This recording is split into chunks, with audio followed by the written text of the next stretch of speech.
है। गुरु नानक देव की आत्मा भी हमारे बीच में है अभी।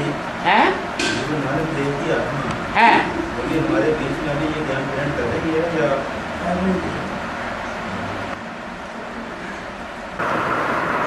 गुरु नानक देव को कौन सा पांडव की लिस्ट में डालेंगे? हैं? क्यों? जिन्होंने सदैव देवताओं का साथ दिया है, कभी भी और धर्म वालों का साथ नहीं दिया है। वो है तो सबसे लास्ट वाला पांडव, सबसे छोटा, कलयुग के अंत में, जिसको राज्य मिलता है। क्योंकि छोटे भाई को अंत में राज्य मिलता है, या पहले या मध्य में? अंत में मिलता है।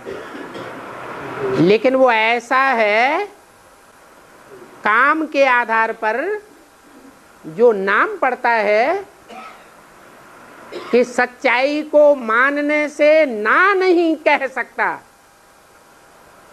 इसलिए उसका नाम नानक। जो सच्चाई को मानने से ना न करे वो कौन है?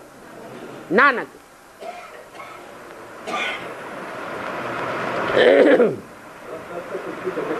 है? एक मानने की बात है, ऊपर से आने वाली जो आत्मा है, जो प्रवेश करती है, वो आधार मूर्त में प्रवेश करती है, या उसको जन्म देने वाले पिता बीज में प्रवेश करती है? आधार में प्रवेश करती है। तो जो आधार है वो तो कन्वर्ट हो सकता है, लेकिन उसका भी पूर्वज कौन है? उसका बाप। जो उसका भी बाप है वो बीज रूप आत्मा है, वो कन्वर्ट नहीं होती। लेकिन है कौन से धर्म का बीज है? 8वां नंबर का जो परमात्मा से प्राप्ति करने वाला श्रेष्ठ बीज है, वो आत्मा है। अपने धर्म का, अपने ग्रुप का मुखिया है। तो वो बीज रूप आत्माएं, बीज रूप आत्माओं की दुनिया तैयार हुई है या नहीं तैयार हुई है? तैयार हो गई। तो तैयार हुई है तो वो आत्मा भी है। हाँ, आधार मूर्त नहीं है, लेकिन इसका बीज मूर्त आत्मा है। और लक्ष्मण रेखा का क्या कहते हैं कि राम जब माया मृग को मारने के लिए चल पड़े, तो माया मृग को मारने से पहले, जाने से पहले उन्होंने सीता को तो अग्नि में प्रवेश करा दिया। तुम पावक में करो निवासा, तुम अग्नि में निवास करो। पावक माने अग्नि है, तब लगी करो निशाचर नासा। तो वो तो चल पड़े। रह गए लक्ष्मण सीता की रक्षा करने के लिए।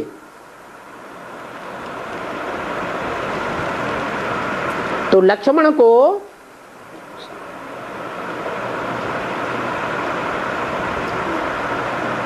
दिमाग में ये बात आ गई, जंगल है कांटों का, इस कांटों के जंगल में कब कौन विपत्ति लेकर के आ जाए कुछ पता नहीं। तो उनको शंका पैदा हो गई और उन्होंने जो कुटिया थी सीता की उसके चारों ओर एक रेखा खींच दी, उसका नाम दिया लक्ष्मण रेखा।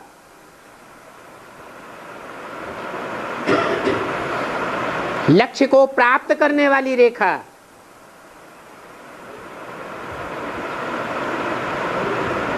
वो लक्ष्य को प्राप्त करने वाली रेखा है श्रीमत।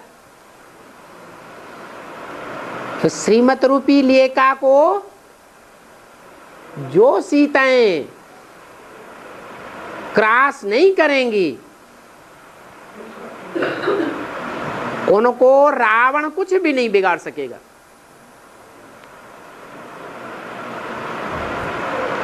परंतु जो बोला है तुम सब सीताएं हो और उन सीताओं में से अगर मोस्टली आत्माएं ऐसी हो जो श्रीमत रूपी लीका को क्रॉस कर दें। क्या श्रीमत है बड़ी से बड़ी है? एक शिव बाबा, दूसरा न कोई। एक के पंजे में जाना है, एक की मुट्ठी में रहना है, एक की छत्र छाया में रहना है, एक की बात मानना है और कोई की बात नहीं मानना है। इस श्रीमत रूपी लीका को जो पुरुषार्थी आत्माएं जीवन भर अपनाती है उनको रावण हरण नहीं कर सकता और जो इस लीका को तोड़ देती है उनको रावण ले जाता है। तो वो रामायण में दिखाया गया है। सीता को रावण ले गया। कब ले गया? लीका का उल्लंघन किया तब ले गया या ऐसे ही ले गया? लीका का उल्लंघन किया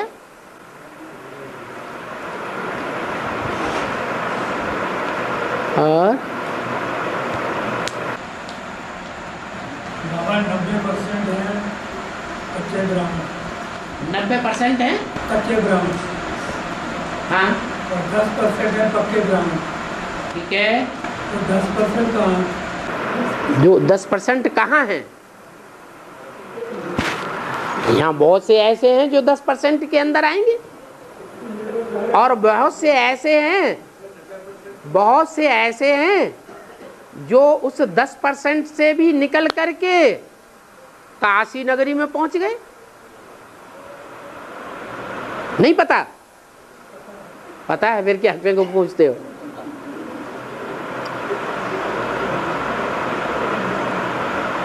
और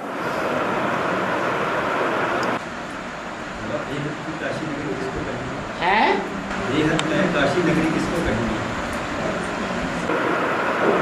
इसका मतलब जो रिसेंट मुरलियां हैं वो आप सुनते ही नहीं।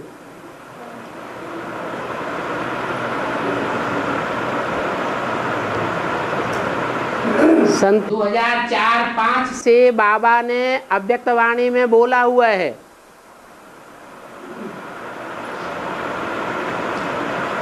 तुम बच्चों के लिए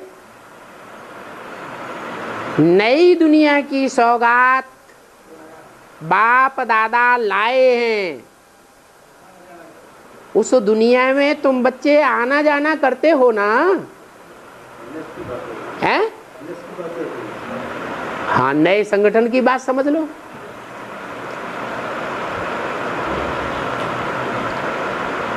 तो साबित हो जाता है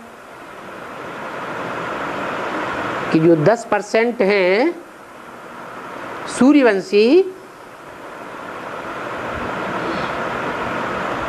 एक बाप को फॉलो करने वाले हैं, बल उनमें राजयोग सीखने वाली, राजयोग सीख करके पास होने वाले राजाएं भी हैं राज्याधिकारी भी हैं,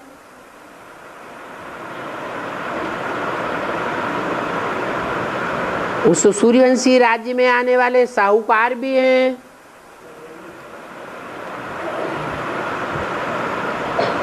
और प्रजा वर्ग में भी है, क्योंकि राजधानी स्थापन सूर्यवंशियों की हो रही है ना, कि और वंश वालों की भी हो रही है? सूर्यवंशियों की राजधानी स्थापन हो रही है, तो सूर्यवंशियों में सब तरह के होंगे, यह सिर्फ श्रेष्ठ ही श्रेष्ठ होंगे, चांडाल और दास दासी बनने वाले नहीं होंगे, वो भी होंगे। ऐसे भी होंगे जो तन मन धन संबंधियों को अर्पण करते हैं फिर वापस ले लेते हैं, वो क्या बनते हैं? चांडाल। सब तरह के हैं, लेकिन हैं सूर्यवंशी।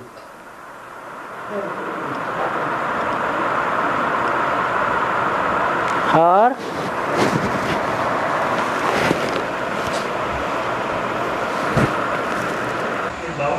चार बार देह अभिमान को त्यागते हैं,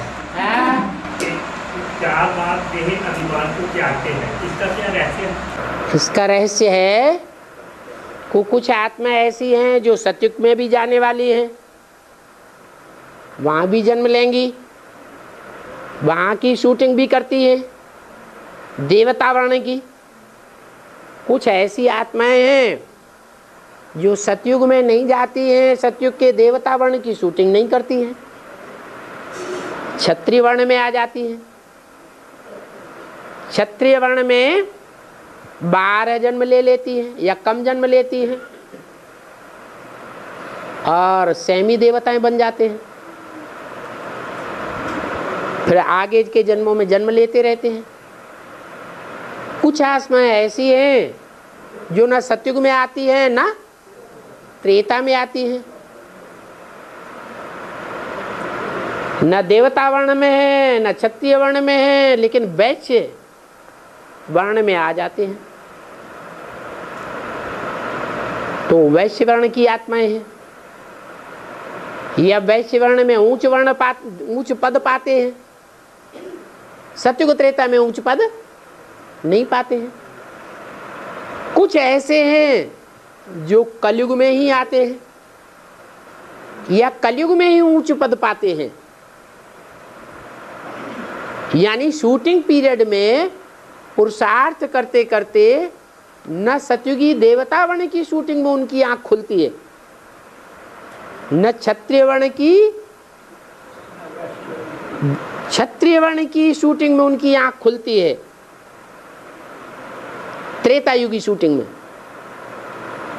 और न वैश्य वर्ण की शूटिंग में उनकी आंख खुलती है। कब खुलती है? जब तमो प्रधान ज्ञान हो जाता है, तमो प्रधान पुरुषार्थ हो जाता है, तमो प्रधान विस्तार हो जाता है, तो बहुतों को देख करके उनकी आंख खुलती है।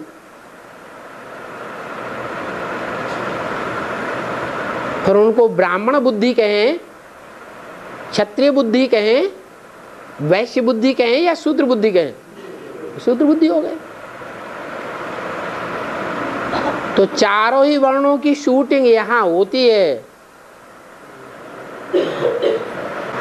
76 तक टोटली कौन से वर्ण की शूटिंग हुई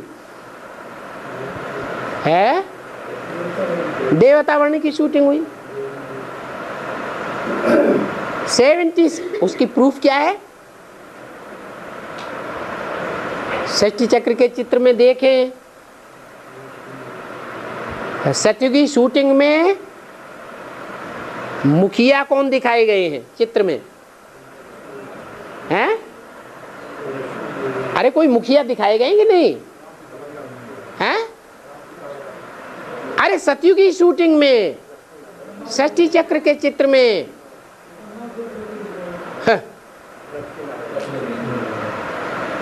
षष्ठी चक्र के चित्र में मुखिया आत्माएं कौन है, प्रतिनिधि कौन दिखाए गए हैं? राधा कृष्ण। कौन दिखाए गए हैं? राधा कृष्ण दिखाए गए हैं। तो राधा कृष्ण वाली जो आत्माएं हैं वो सन 76 तक प्रतिनिधि के रूप में हर ब्राह्मण की बुद्धि में रही, या कोई दूसरा था? है कोई मुखिया के रूप में कोई दूसरा था? है ठीक से बोलते ही नहीं। कोई नहीं था। कौन था? वही मम्मा बाबा ब्रह्मा सरस्वती, जिनको राधा कृष्ण माना जाता है, वही थे मुखिया। फिर ब्राह्मणों की दुनिया में शूटिंग बदलती है, नया सीन आता है।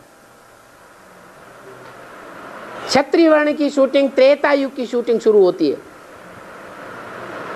कौन सी आत्माएं मुखिया के रूप में आती हैं? राम सीता वाली आत्माएं मुखिया के रूप में, एडवांस पार्टी के मुखिया के रूप में आ जाती हैं। फिर द्वापर युग की शूटिंग होती है।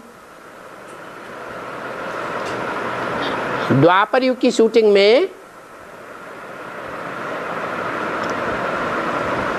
एडवांस पार्टी में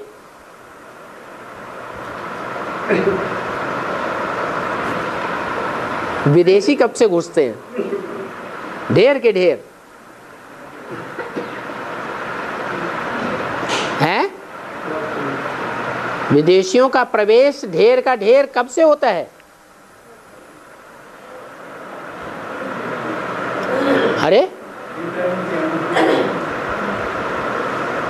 अरे दक्षिण भारत की आत्माएं ढेर की ढेर आना कब से शुरू होती है? हाँ 86, 87, 89।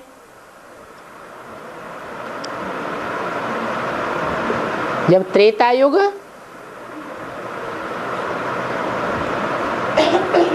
और द्वापर की संधि होती है तो दूसरे धर्म की बीज रूप आत्माएं एडवांस पार्टी की ब्राह्मणों की दुनिया में ढेर की ढेर आना शुरू हो जाती है। पहले कौन सा स्टेट निकलता है? हैं? आंध्रा नहीं, कर्नाटक। सबसे पहले कर्नाटक निकलता है, फिर कर्नाटक से आंध्रा निकलता है, फिर बहुत भीड़ भाड़ हो जाती है। हाँ तो द्वापर युग की शूटिंग होते होते पूरी जितने भी मुख्य धर्म हैं वो सब धर्मों की शूटिंग हो जाती है।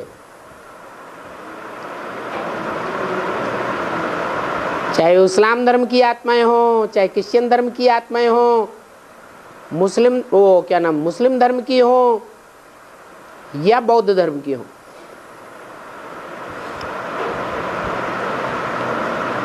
और फिर मान्यता है कि द्वापर के अंत में महाभारत युद्ध होता है।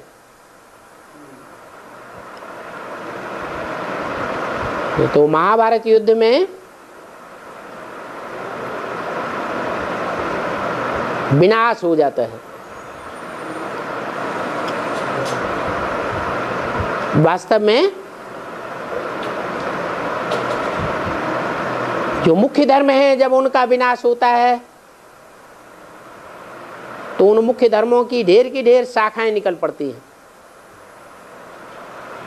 तो सभी धर्मों का विघटन हो गया। वो कलयुगी शूटिंग शुरू हो जाती है।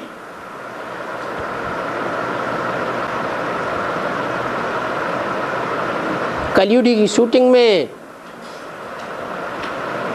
जो भी आत्माएं निकलती हैं वो जल्दी ही शूद्र वर्ण में कन्वर्ट हो जाती है। झाड़ के अंदर जो कागज रखाए हैं ये कलयुगी शूटिंग है। झाड़ के अंदर जो कागज रखाए हैं रास्ते में लास्ट में क्या दिखाया? ये काले हुए पड़े हैं ना सारे धर्म। काले, हाँ काले हुए ना। हाँ जी हाँ जी, काली में दिखाई गई है वो हर धर्म, हर मठ पंथ। पहले सतो प्रधान, फिर सतो सामान्य, फिर रजो, और लास्ट में तमो हो जाता है। तो अभी जब चारों योगों की शूटिंग पूरी हो चुकी है तो हर धर्म की आत्मा तामसी स्टेज का पार्ट बजा रही है। सब अनुभव कर रहे हैं एडवांस में भी कि जो नए नए निकलते हैं वो तो उमंग उत्साह में रहते हैं, और जो जितने पुराने होते जाते हैं उतने तामसी स्टेज बनती जाती है। फिर शंका पैदा करते हैं कि बेसिक में तो हमारी अवस्था अच्छी थी, एडवांस में भी शुरुआत में अच्छी थी, और अभी भगवान आया हुआ, भगवान काम कर रहा है तो हमारी अवस्था खराब क्यों हो रही है। ये नहीं देखेंगे कि भगवान ने ये भी बोला है कि अगर ज्ञान में आने के बाद उल्टा कर्म करेंगे श्रीमत के बरखिलाफ तो 100 गुना बोझ चढ़ेगा, और अज्ञान काल में वही उल्टा कर्म करते थे तो 1 गुना पाप चढ़ता था। तो अवस्था नीचे गिरनी चाहिए, ऊंची उठनी चाहिए। अपने अपने कर्मों को हम अपने अंदर देख सकते हैं, दूसरों का तो नहीं देख सकते। तो अपने अंदर जब झांकते हैं तो पता चलता है गलतियां तो हो रही हैं, न चाहते हुए भी ढेर के ढेर गलतियां श्रीमत के बरखिलाफ हो रही है। हाँ, कोई कोई ऐसे अच्छे पुरुषार्थी भी हैं कि जितना माया का प्रकोप होता है उतना उनका पुरुषार्थ और ही तीव्र हो जाता है। वो तो गिनी चुनी थोड़ी सी आत्माएं हैं जिनके लिए गीता में भी लिखा है देवी देवता सनातन धर्म प्रायः लोप हो गया है। वो श्रेष्ठ पुरुषार्थी देखने में भी नहीं आते हैं।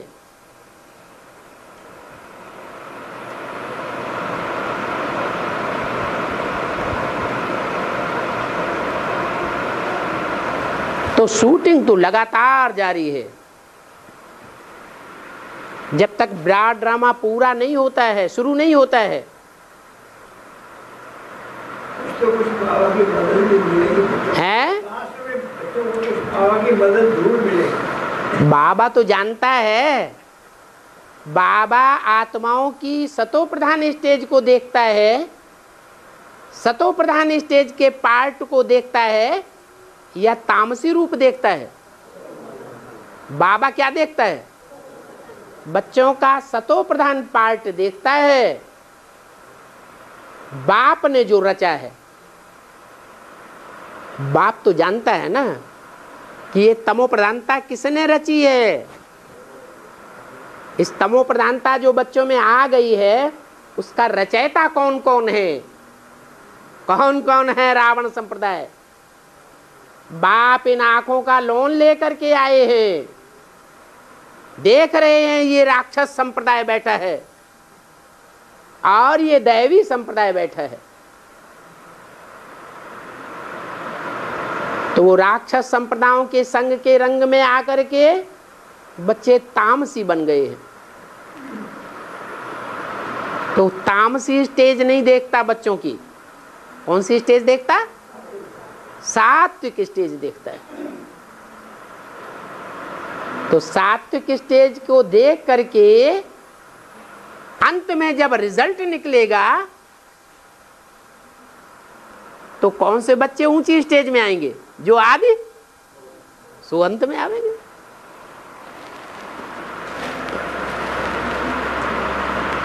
बाप की दृष्टि तो सच्चाई को देखती है।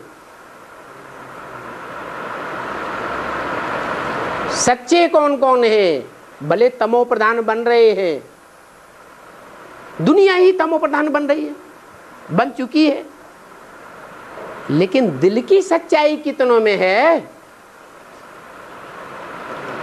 दिल की सच्चाई कोई चीज होती है या नहीं होती है? दिल की सच्चाई ही सबसे बड़ी चीज है। सच्चा बाप सचखंड स्थापन करते हैं, किनके द्वारा? सच्चे बच्चों के द्वारा। और अंतिम समय पर ध्यान अवस्था की क्या निशानियां हैं? चेहरा लटका हुआ रहेगा, दूसरों को डिस्टर्ब करेंगे, खुद भी डिस्टर्ब होंगे, खुद भी तमो प्रधान बने हुए हैं, दूसरों को भी तामसी स्टेज में लावेंगे, खुद भी दुखी होंगे, दूसरों को भी दुखी करेंगे। ये निशानियां नहीं समझ में आती, खुद भी अंदर अंदर घुटते रहेंगे, दूसरों को भी घुटन पैदा करेंगे। सतो प्रधान की स्टेज इससे उल्टी है, जो गीता में भी बताई है।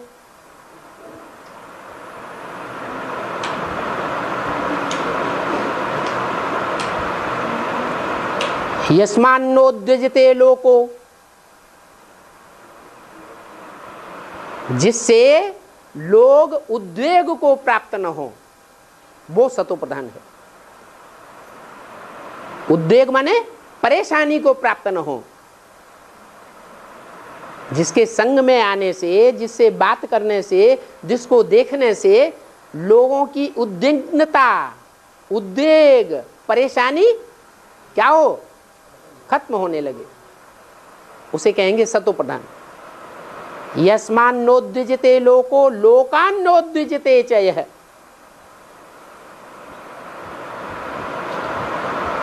जो लोगों से दुखी न हो और लोग जिससे दुखी न हो, जो लोगों से परेशान न हो और लोग भी जिससे परेशान न हो, जिसकी वाचा से, जिसके कर्मों से, जिसके वाइब्रेशन से, जिसकी दृष्टि से न लोग परेशान हो और न परेशानी का वो कारण बने, उसको कहेंगे सतो प्रधान। इसका उल्टा कर दो तो तमो प्रधानता की निशानी है। इसलिए बाबा भी क्या कहते हैं? सुख दो सुख लो, और कुछ नहीं करना है।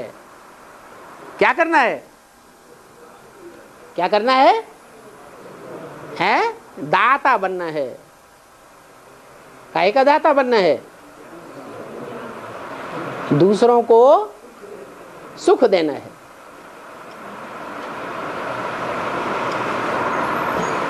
और ब्रह्मा के तन में जब शिव आते थे, तो जैसे वो कहते हैं कि साकार में निराकार को याद करना है, ऐसे कहते थे कि साकार में निराकार को याद करना है। हाँ जी, ब्रह्मा के सामने हैं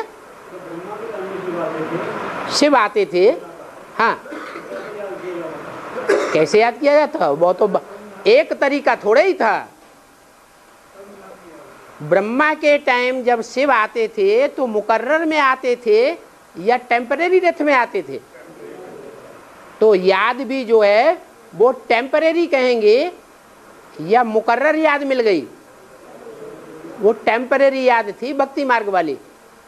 जैसे भक्ति मार्ग में कोई कहते हैं कि भगवान निराकार है, तो कोई निराकार को याद करते हैं।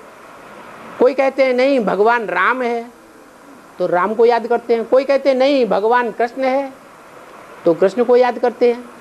कोई कुछ कहते, कोई कुछ कहते, कोई कुछ कहते। तो बेसिक में भी एक बात नहीं कहते थे। ऐसे नहीं कि सभी ब्राह्मण ब्रह्मा में निराकार को याद करते थे, और करते भी थे तो वहां चित्र क्यों रखा हुआ था? किसका? ब्रह्मा का। जिस ब्रह्मा का चित्र रखा हुआ था, उस चित्र में निराकार बिंदु को याद करते थे या चैतन्य में याद करते थे? चित्र में याद करते थे। तो फायदा होगा नुकसान होगा? है नुकसान होगा। भक्ति मार्ग की याद हो गई, उसको ज्ञान मार्ग नहीं कहेंगे। ज्ञान मार्ग उसे कहेंगे कि जब प्रैक्टिकल में बाप सामने हो, हमारी बुद्धि में पक्का बैठ जाए कि इस दुनिया में बाप मौजूद है और हमने उसे देखा है, हम उस बाप से प्रैक्टिकल में मिले हैं, हम जानते हैं, हम पहचानते हैं कि उस बाप के द्वारा स्वर्ग स्थापन होना है। वो एक ही है जिसके द्वारा स्वर्ग स्थापन होता है, वो एक ही है जो हमारा बाप भी है, प्रैक्टिकल में वर्षा देने वाला टीचर भी है, सुप्रीम टीचर जो हमको ऊंचे से ऊंची पढ़ाई पढ़ाने वाला है। जिस सुप्रीम टीचर को दुनिया में कोई नहीं पढ़ाई पढ़ा सकता, वो हमारा सुप्रीम गुरु भी है, हमको गति सदगति देने वाला है। वो एक ही है। ब्रह्मा को बाप, टीचर, सदगुरु नहीं कह सकते।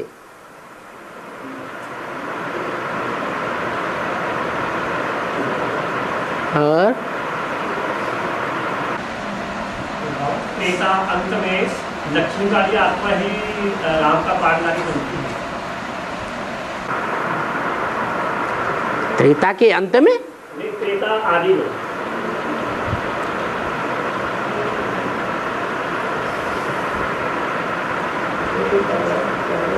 भक्ति मार्ग में राम की कौन सी विशेषता की विशेष यादगार है? मर्यादा पुरुषोत्तम। तो मर्यादा पुरुषोत्तम के रूप में जो विशेषता है कि जीवन में एक के साथ उसकी मर्यादा बंधी हुई है और किसी के साथ नहीं।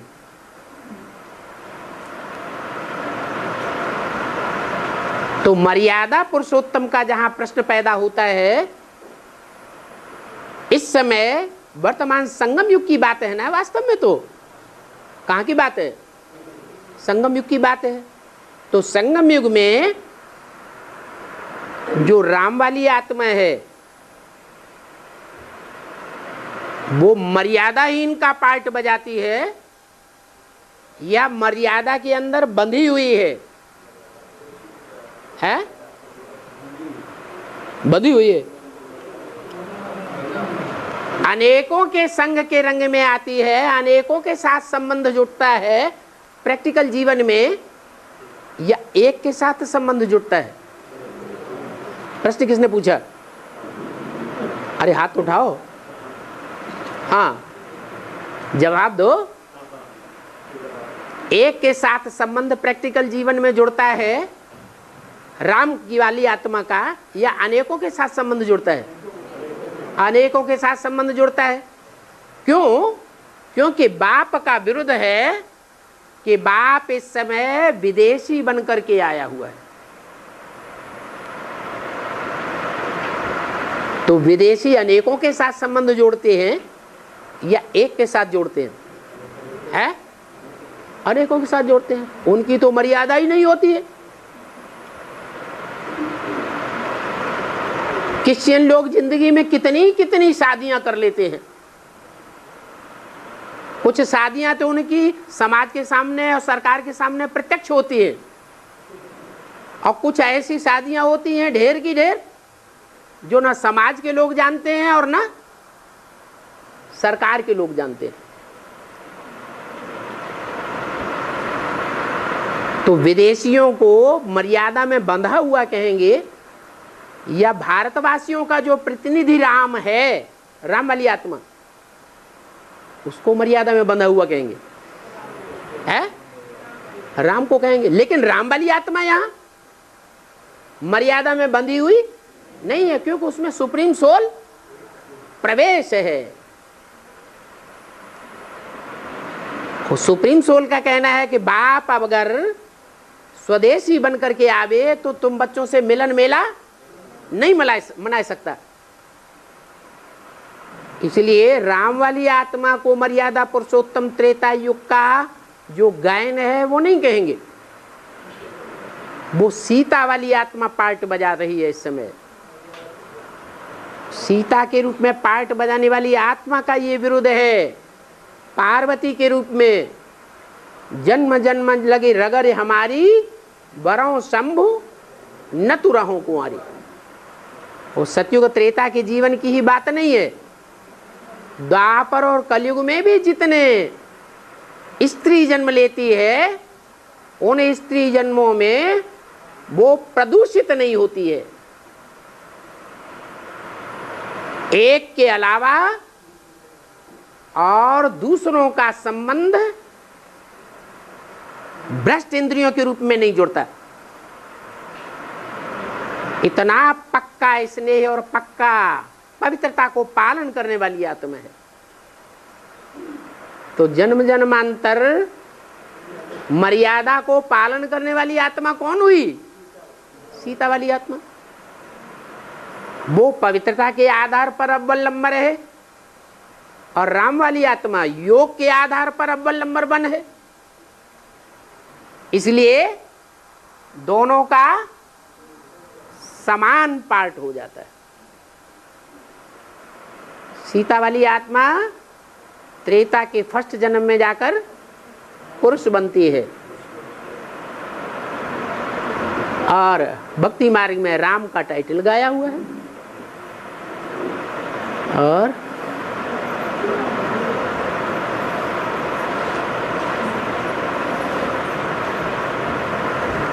ओम शांति।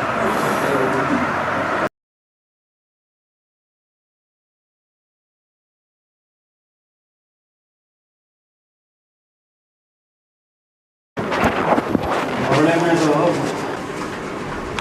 ब्रह्मा से विष्णु बनता है बोला है, और चित्रों में तो विष्णु से ब्रह्मा बनता है ना, नाभि से। विष्णु की नाभि से ब्रह्मा निकला, ये चित्रों में दिखाया जाता है। शास्त्रों में बताया गया जो बताया गया वो पहले चित्रों में बनाया गया। पहले चित्र बने या शास्त्र बने? पहले चित्र बने। अजंता एलोरा एलिफेंटा की जो गुफाएं हैं उनमें पहले चित्रकारी की गई। चित्रकारी करने वाले जो चित्रकार थे, मूर्तिकार थे, वो ज्यादा बड़े कलाकार थे या शास्त्र लिखने वाले ज्यादा बड़े कलाकार थे? हैं? बड़े कलाकार कौन हुए? चित्रकार हुए, मूर्तिकार हुए। क्यों? कि उनकी मनसा में भी वो संगम युग की श्रेष्ठ बातें भरी हुई थी और उनकी कर्मेंद्रियों में भी वो ही श्रेष्ठ बातें रमण करती थी। जो चित्रों को बनाना जानता है, मूर्तियों को बनाना जानता है, वो उनका क्लैरिफिकेशन देना जानता नहीं होगा? है? जानता होगा या नहीं जानता होगा? जानता है। उस मूर्तिकार के, उस चित्रकार के क्लैरिफिकेशन देने के बाद ही बाद में शास्त्र बने। तो जो शास्त्रकार हैं वो नीची स्टेज के हुए और मूर्तिकार ऊंची स्टेज के हुए। तो जो मूर्तियां बनी हैं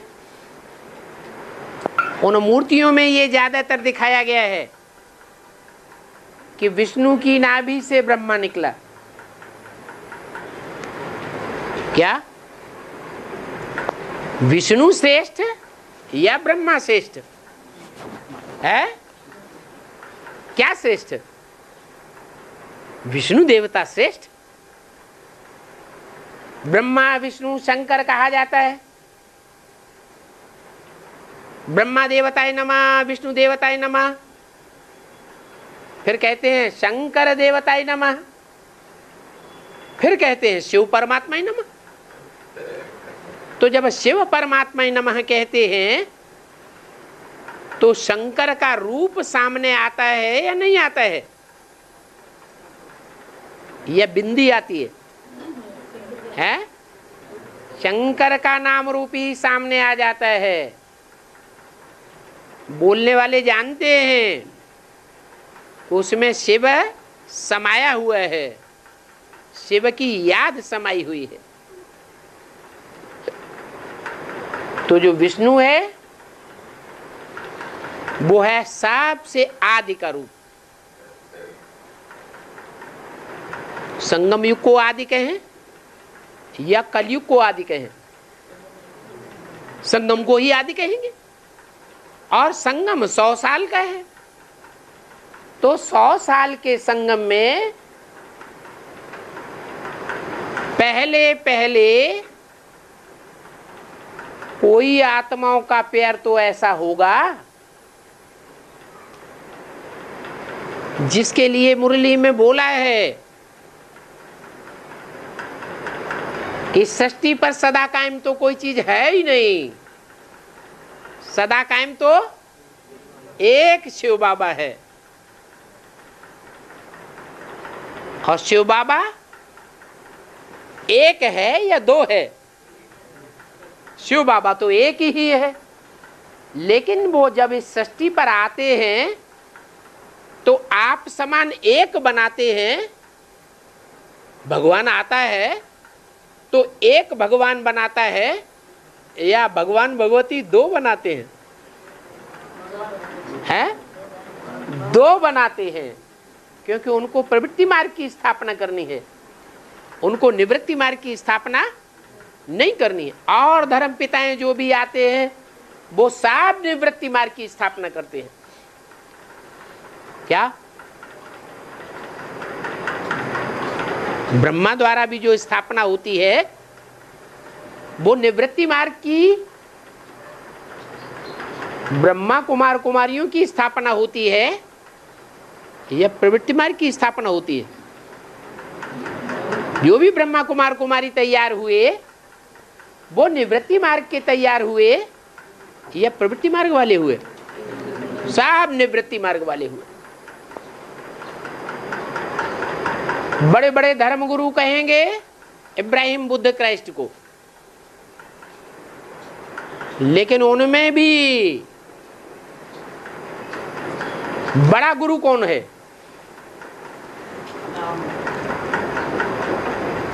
अरे इब्राहिम बुद्ध क्राइस्ट जो धर्म पिताएं हैं और जिसके द्वारा वो प्रसिद्ध होते हैं, वो शरीरधारी आत्माएं तो ब्रह्मा की गोद में खेलती है।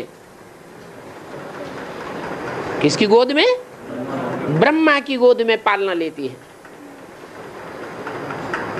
इसलिए वो ब्रह्मा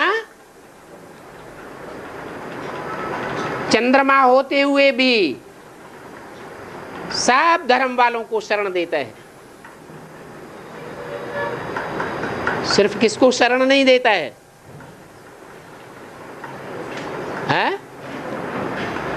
सूर्य को शरण देता है।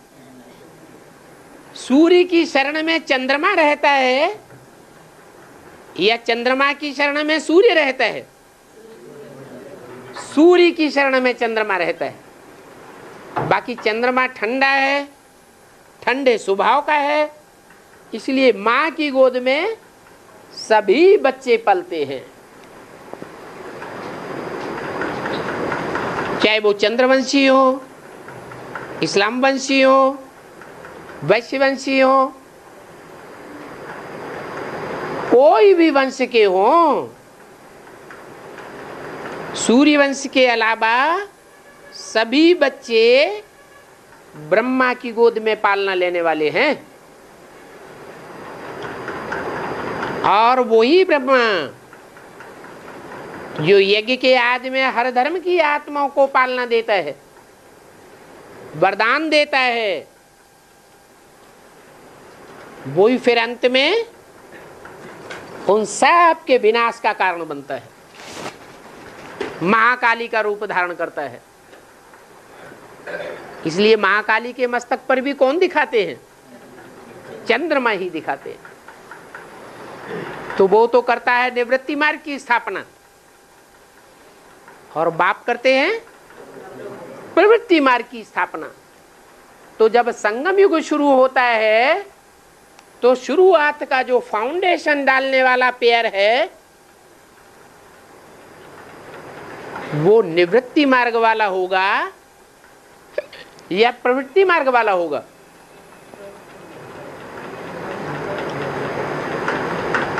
– 1936 की बात।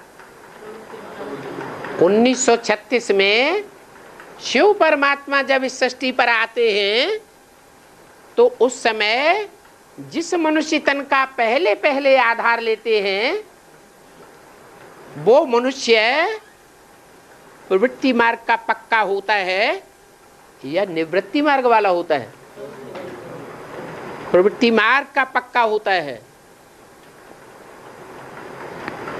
आदि में विष्णु होगा तो अंत में भी विष्णु होगा। जो आदि सो अंत।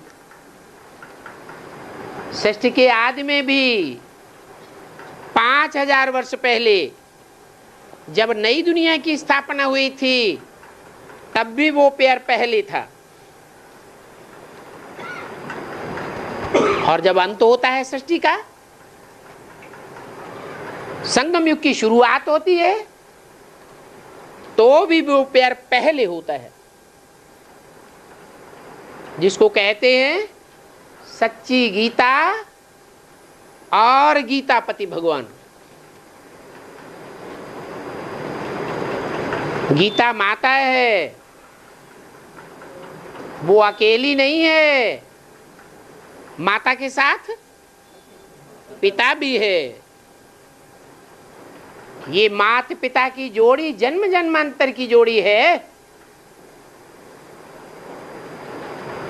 वो हैं ही प्रवृत्ति मार्ग के पक्के। और धर्म पिताओं को प्रवृत्ति मार्ग का पक्का नहीं कहेंगे।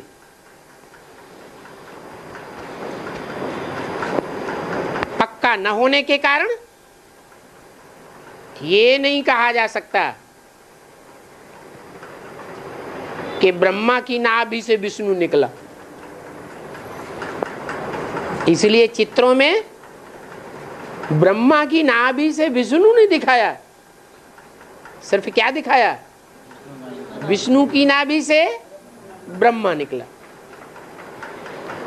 और इसलिए बाबा विदेश में झंडा पे, सब झंडा पर स्टार्स और चांद ज़्यादा दिखाते हैं। विदेश के झंडा के ऊपर सब स्टार्स और चंद्रमा दिखाते हैं। स्टार और चंद्रमा दिखाते हैं, क्योंकि जितने भी विदेशी हैं वो ज्ञान चंद्रमा ब्रह्मा से कनेक्टेड हैं। क्या? और सब स्टार के रूप में माँ है। स्टार्स क्या है? स्टार्स सब हैं बच्चे, और चंद्रमा क्या है? ब्रह्मा। हाँ, जापानियों का जो झंडा है उसमें सूर्य भी दिखाते हैं। क्या? क्योंकि जापानी लोग अपन को सूर्यवंशी समझते हैं। नक्शा देखा जाए वर्ल्ड का तो पूर्व दिशा में पहला देश कौन सा है? जापान। इसलिए जापानी लोग समझते हैं कि हम सूर्यवंशी हैं। जब सूर्य निकलता है तो सूर्य की पहली किरणें हमारे देश पर पड़ती हैं। परंतु वो तो जड़ सूर्य की बात है। क्या? जो जड़ सूर्य है तो चैतन्य सूर्य भी है। चैतन्य सूर्य की किरणें पहले जापानियों के ऊपर पड़ेगी, या जिनके अंदर ज्ञान है कुछ न कुछ, बुद्धि मति श्रेष्ठ है, उनमें किरण पड़ेगी।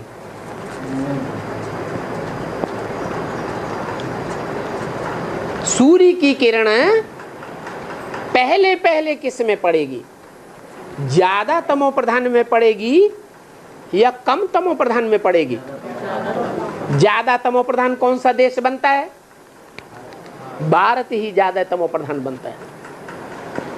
भारत ही सबसे ज्यादा सतो प्रधान भी बनता है, क्योंकि भारत में ही भगवान आते हैं।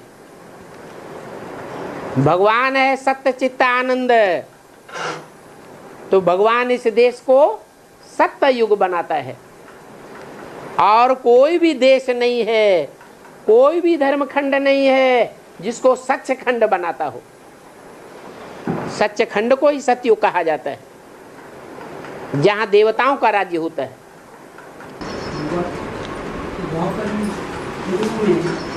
जब आधा विनाश होता है, विनाश होने से पहले परमधाम से नई महात्मा आती है, या विनाश होने के बाद वो आकर के अपना इस्लाम धर्म को प्राप्त करते हैं।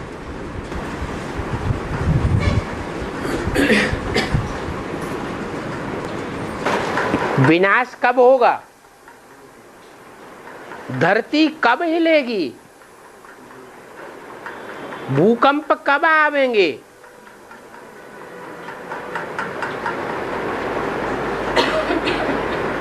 अकाल कब पड़ता है?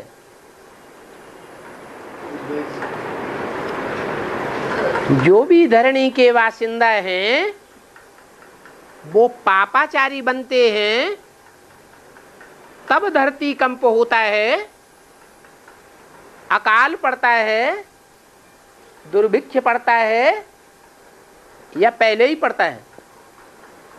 पहले क्या होता है? पहले वासिंदा पापी बनते हैं, या उनके पापी होने से पहले ही दुर्भिक्ष पड़ता है, भूकंप आता है? अरे धरणी जो माता है उस पर पाप बढ़ते हैं तब धरणी हिलती है, या पाप बढ़ने से पहले ही धरणी हिलती है? पहले पाप बढ़ते हैं धरती पर वास करने वालों के। तो धरती पर वास करने वाले कौन थे उस समय?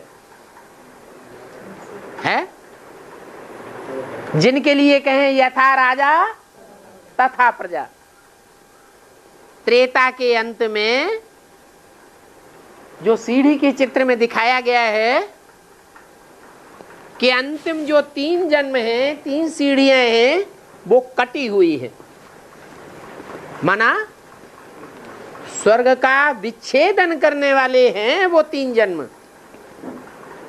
और उन 3 जन्मों में, 3 सीढ़ियों में, 3 पीढ़ियों में जो राज्य करने वाले राजाएं हैं उनका राज्य भी खंडित होता है, उनका धर्म भी खंडित होता है। तो अंतिम राम वो पहले रावण बनेगा, या त्रेता का पहले जन्म का राम रावण बनेगा? है अंतिम राम रावण बनता है तो धरणी हिलती है। जब धरणी हिलती है तो विनाश होता है। एक सीधी सी बात है,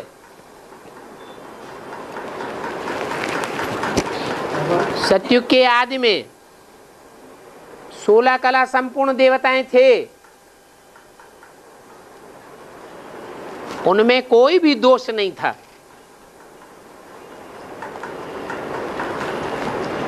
फिर दूसरी पीढ़ी शुरू होती है, सतयुग के आदि की दूसरी पीढ़ी। तो गिरावट दूसरी पीढ़ी से शुरू होती है, या सतयुग के पहली पीढ़ी से ही गिरावट होती है? दूसरी पीढ़ी से गिरावट होती है, क्योंकि उस पीढ़ी का जो राजा है वो सेकंड नारायण बनता है। वो सेकंड नारायण इस्लाम धर्म का आधार मूर्त बनने वाला है। जब द्वापर होता है तो द्वापर के शुरू में वो नारायण वाली आत्मा जो इस्लाम धर्म का आधार मूर्त है और उसका जो बीज रूप आत्मा होगी, उन आत्माओं में कौन सा विशेष नुक्स होगा, विशेष खामी कौन सी होगी जो दुनिया में पतन की शुरुआत कर देते हैं। सतयुग में ही पतन की शुरुआत हो जाती है। द्वापर के आदि की तो बात ही निराली है।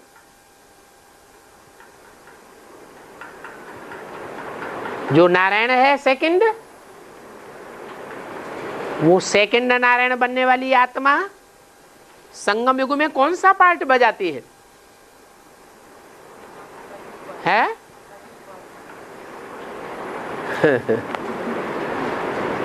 सेकंड नारायण बनने वाली सतयुग की आत्मा द्वापर के आदि में कौन सा पार्ट बजाती है? सेकंड जो धर्म पिता है, नंबर 2 का धर्म पिता, उसका आधार बनता है। तो जो नंबर 2 का धर्म पिता है उसका आधार बनेगा और फिर उसका भी कोई बाप होगा, बीज रूप आत्मा, वो उससे भी ज्यादा नुक्स वाली होगी। बाप ज्यादा पावरफुल होता है या बच्चा ज्यादा पावरफुल होता है? बाप ज्यादा पावरफुल होता है। तो वो बीज रूप आत्मा द्वापर के आदि में कौन सा नुक्स होता है जो उसमें सबको देखने में आ जाता है? वो अपने नुक्स को छुपाए नहीं सकती, खामी को छुपाए नहीं सकती। वो कौन सी खामी होती है?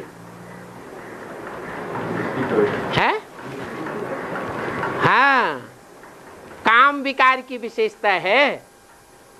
वो खामी खास है व्यभिचारी वृत्ति की।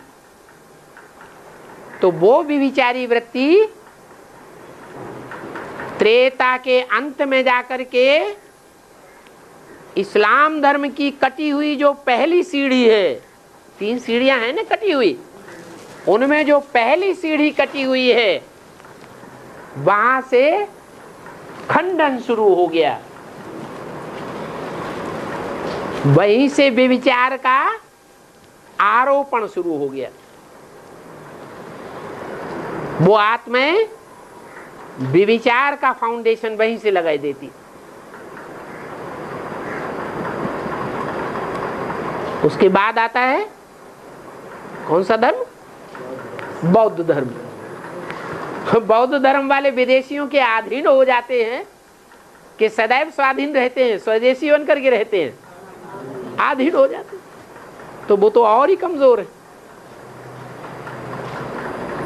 उसके बाद सबसे जास्ती जो पतन का कारण बनता है वो है तीसरा, क्रिश्चियन धर्म का बीज और क्रिश्चियन धर्म का नारायण।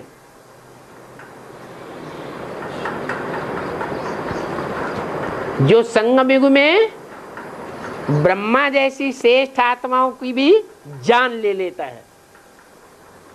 कौन है? उसका बीज कितना खतरनाक होगा। वो आधार मूर्त सृष्टि का जो है ब्रह्मा, कृष्ण वाली आत्मा, उसकी जान लेने का निमित्त बन जाता है। तो उसकी जो बीज रूप आत्मा है, बीज बाप है क्रिश्चियनिटी का, वो तो कितना खतरनाक होगा। एडवांस के आदि में भी वो था।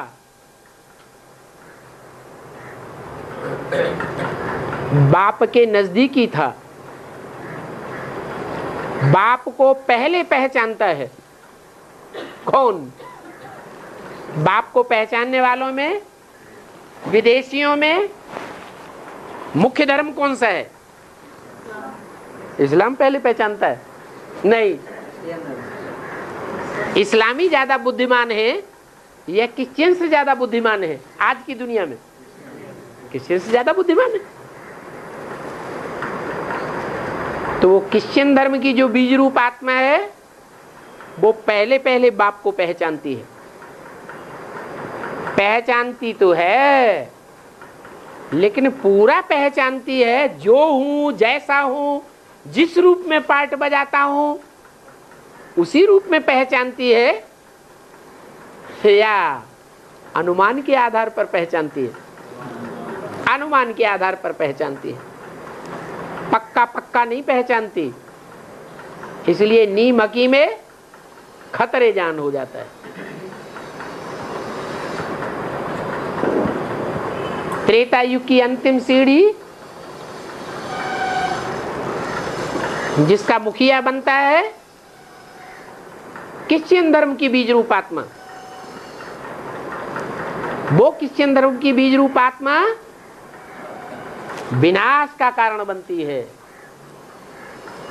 भगवान का जो बना बनाया घर स्वर्ग है, सुखधाम है, उसको क्या करती है? तोड़ने का निमित्त बन जाती है, गिराने का निमित्त बन जाती है। इसलिए उनके धर्म में आज भी जो मंदिर बनाया जाता है उसका नाम क्या रखते हैं? गिरजाघर। क्योंकि उन्होंने भगवान के बने बनाए घर सुखधाम स्वर्ग को गिराने का काम किया।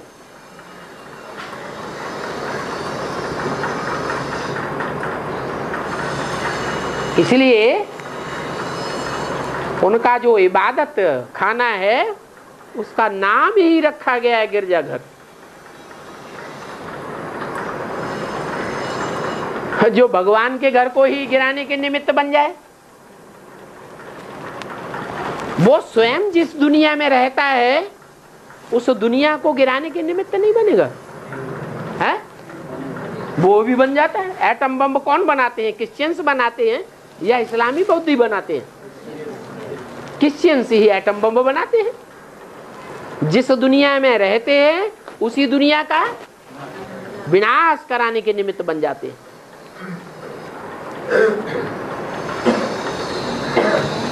इसलिए पहले जो बाशिंदा हैं उनमें पाप की शुरुआत होती है। उन बाशिंदाओं में भी जो राजाएं हैं उनमें पहले पाप आरंभ होता है। यथा राजा बाद में तथा प्रजा। उनकी सारी की सारी रैयत स्वर्ग को गिराने के निमित्त बनती है।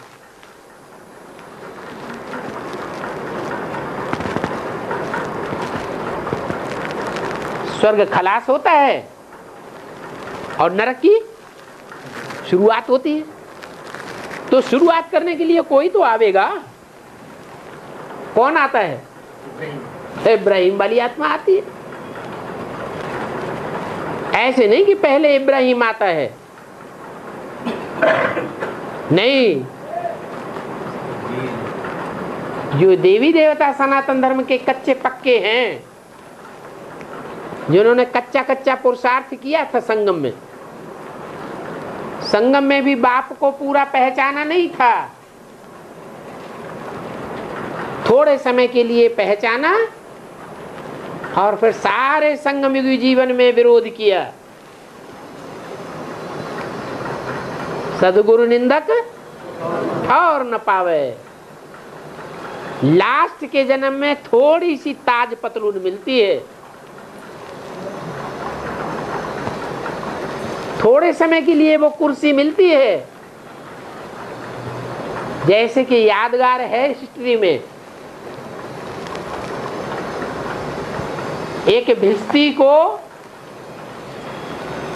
चमार को एक दिन की राजाई मिल गई, तो उसने क्या किया? सारे राज्य में एक दिन के अंदर ही चमड़े के सिक्के चला दिए और सोने के सिक्के खलास कर दिए।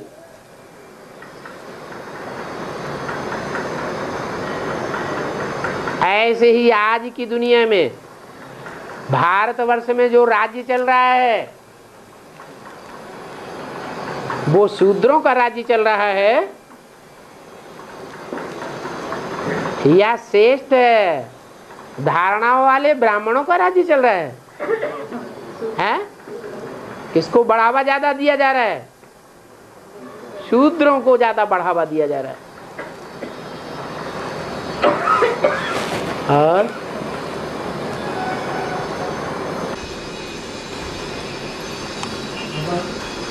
दवा खाकर के विश्वास को अनुभव जो खाते हैं वो भाव करके पूर्ण जन्म का पूरे जन्म में कन्वर्ट होना पड़ेगा।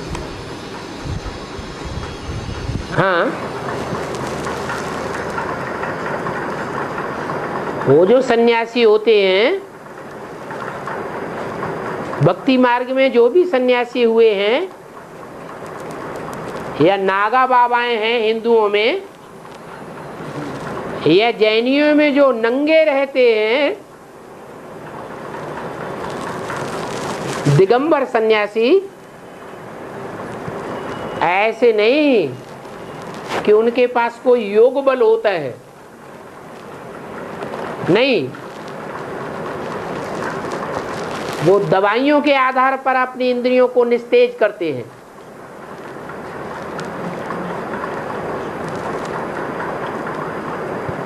वो स्थूल दवाइयां खाते हैं। और हमारी कौन सी दवाई है? हमारी ज्ञान के टैबलेट्स हैं, ज्ञान के इंजेक्शन हैं, जिनको धारण करके, जिनको लगा करके हम अपने जीवन में इंद्रियों को शीतल बनाते हैं और सदाकाल के लिए शीतल बनाते हैं, 21 जन्मों के लिए शीतल बनाते हैं। वो तो एक जन्म के लिए दवाइयां खा करके संसार में मान मर्तबा लेने के लिए दवाइयां खाते हैं।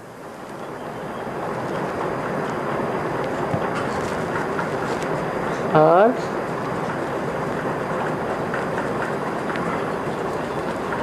वो हैं हद के सन्यासी और हम हैं बेहद के सन्यासी। वो हद का काम करते हैं और हम बेहद का काम करते हैं।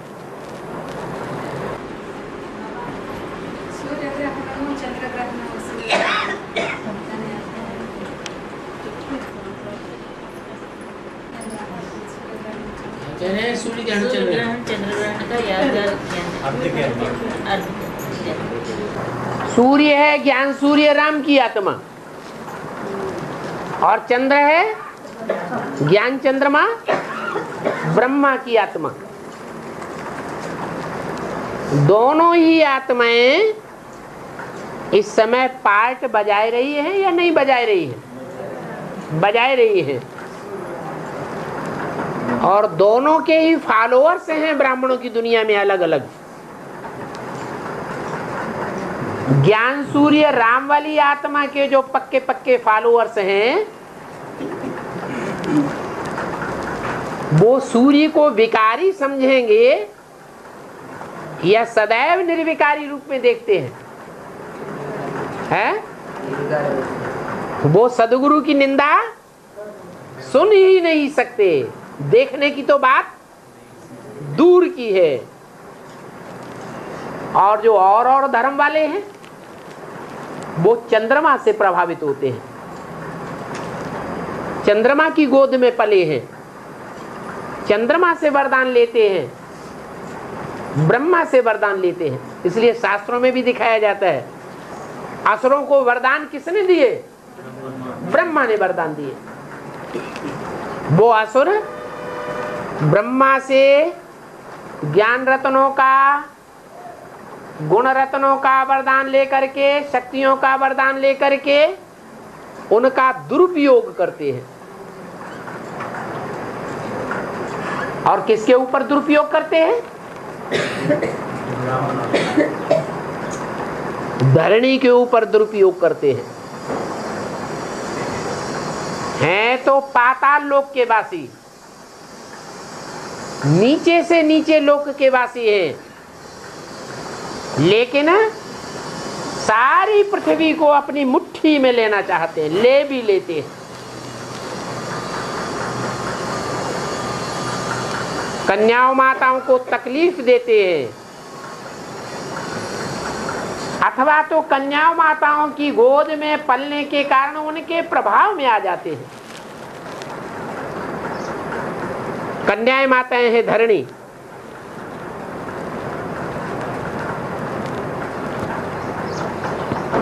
जो धरणीवासी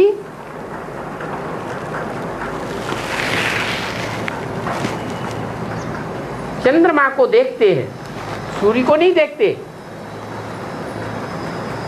और चंद्रमा का परछाया सूर्य के ऊपर देखते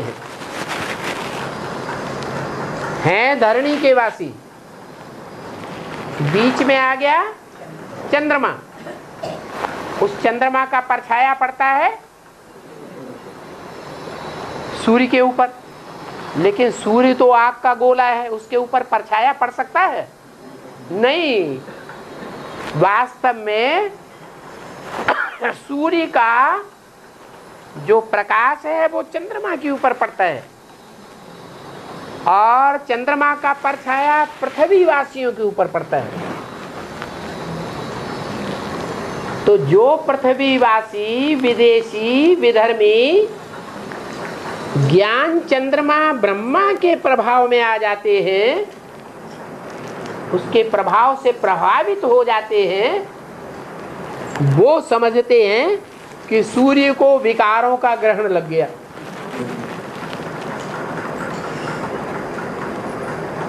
ये उनकी गलतफहमी होती है, ज्ञान को पूरा न समझने के कारण। वास्तव में राम बाप में तो मुकर्रर रूप से ज्ञान सूर्य शिव प्रवेश करता है,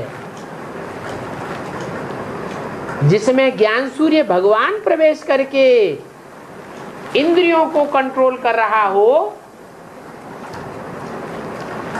वो विकारी कैसे बनेगा? इसलिए ब्राह्मणों की दुनिया में राम बाप के रूप में पार्ट बजाने वाली जो आत्मा है, हीरो पार्टधारी, उसको वो विधर्मी, वो विदेशी आत्माएं, विदेशियों के बीज हो या विदेशियों के आधार मूर्त हो, कानी आंख से देखते हैं कि ये विकारी बनता है। ये सारी धरणी को पल्यूट करने वाला है। वो पतित पावन बाप के रूप में नहीं देखते हैं। तो ब्राह्मणों की दुनिया में ये सूर्य ग्रहण देखा जा सकता है।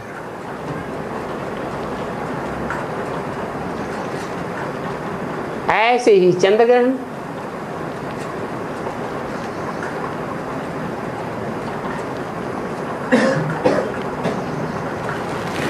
बीच में पृथ्वी आ जाती है। पृथ्वी माने धरणी रूपी माताएं, कन्याएं। एक तरफ सूर्य है और सूर्य का प्रकाश धरणी पर पड़ता है, धरणी का परछाया चंद्रमा पर पड़ता है। चंद्रमा, पृथ्वी, सूर्य। तो जब सूर्य का परछाया पृथ्वी के द्वारा चंद्रमा के ऊपर पड़ता है, तो चंद्रमा किसकी परछाए में आ गया? किसके प्रभाव में आ गया? हैं? कन्याओं माताओं के प्रभाव में आ जाता है। वो बच्चा बुद्धि कृष्ण की आत्मा ज्ञान पूरा न समझने के कारण कन्याओं माताओं रूपी धरणी के प्रभाव में जब आ जाता है तो धरणीवासी समझते हैं कि चंद्रमा के ऊपर ग्रहण लग गया, चंद्रमा अंधेरे में आ गया।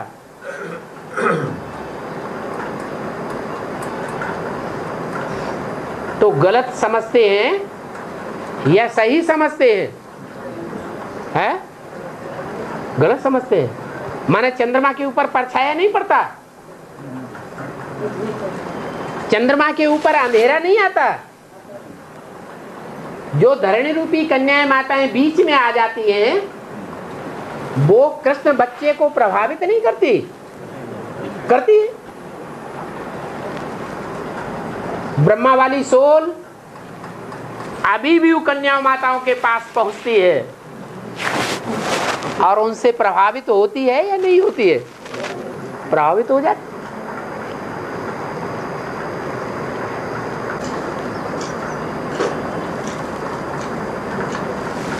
ओम शांति।